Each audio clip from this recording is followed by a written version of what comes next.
السلام علیکم ورحمۃ اللہ وبرکاتہ۔ اللہ رب العزت نے جہاں پر ہمیں بہت ساری نعمتوں سے نوازا ہے، وہاں پر ایک بہت بڑی نعمت اولاد کی نعمت ہے۔ اولاد کو نور چشم بھی کہتے ہیں، لخت جگر بھی کہتے ہیں، رونق خانہ بھی کہا جاتا ہے، اور بڑھاپے کی لاٹھی کا نام بھی دیا جاتا ہے۔ اور اس میں کوئی شک نہیں کہ اولاد اگر واقعی اولاد ہو تو وہ آنکھوں کی ٹھنڈک بھی ہے، دل کا سرور بھی ہے،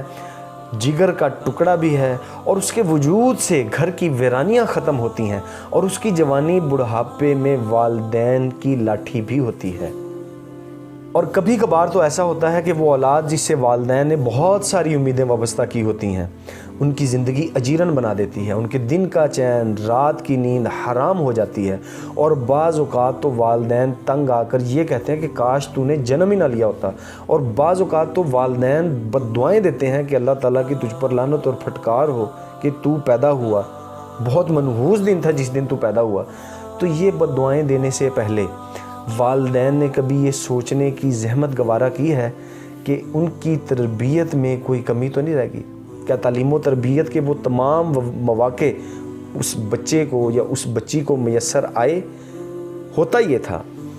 کہ بچپن میں جب 6 سال عمر تھی تو اس 6 سال کی عمر میں باپ بڑے فخر سے کہتا تھا کہ یہ دیکھو میرا بچہ 6 سال کا ہے اور یہ پورا جو ہے وہ آپ کو گانا سنائے گا، میری بچی 7 سال کی ہے، یہ پورا جو ہے وہ آپ کو ڈانس کر کے دکھائے گی۔ تو جب یہ سارا ماحول تھا اور اس کو روک ٹوک نہیں تھی، اگر کسی بڑے نے روکنے ٹوکنے کی کوشش کی تو ان کو بھی یہ کہہ کر چپ کروا دیا گیا کہ بھئی یہ تو بھی بچہ ہے، ابھی اس کے کھیلنے کودنے کے دن ہیں، ابھی اس کو کیا جو ہے وہ ہم نصیحت کریں۔ تو یہ سب سے پہلی بنیاد اس بچے کے بگاڑ کی بنی۔ جب بچپن میں بچے کی تربیت نہیں کی تو جوانی میں اس کی شرارتوں، اس کی شوخیوں اور گستاخیوں کے اوپر واویلا کرنا، شور مچانا ایک بہت ہی بے معنی چیز ہو جاتی ہے۔ امام غزالی رحمۃ اللہ علیہ نے ارشاد فرمایا ہے کہ اولاد ماں باپ کے پاس ایک امانت ہے جس کا دل نفیس موتی ہے، وہ موتی موم کی طرح ہر قسم کے نقوش سے خالی ہے، اس کا دل پاک زمین جیسا ہے،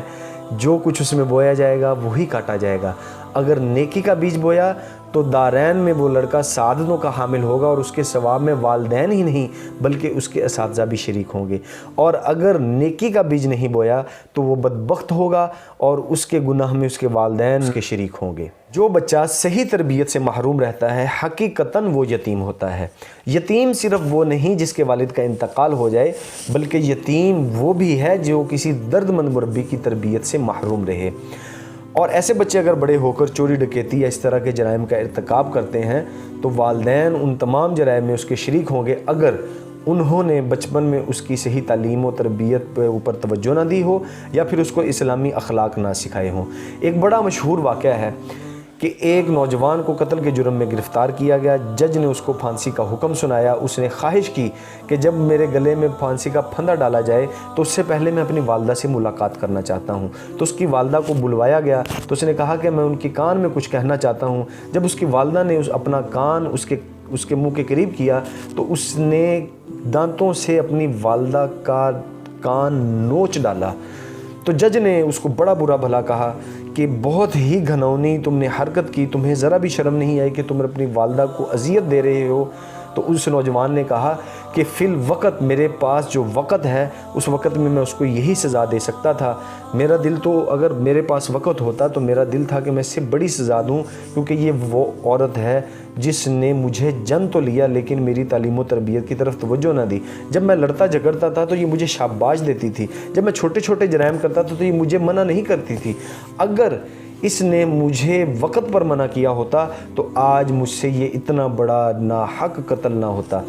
تو بے شمار مجرم ایسے ہیں کہ جو شروع میں ننھے منھے جرائم کرتے ہیں لیکن ہوتے ہوئے وہ سینئر قسم کے مجرم بن جاتے ہیں، اور ہمارا معاشرہ بھی اسی بات کا متقاضی ہے کہ والدین کو اپنے بچوں پر خصوصی توجہ دینے کی ضرورت ہے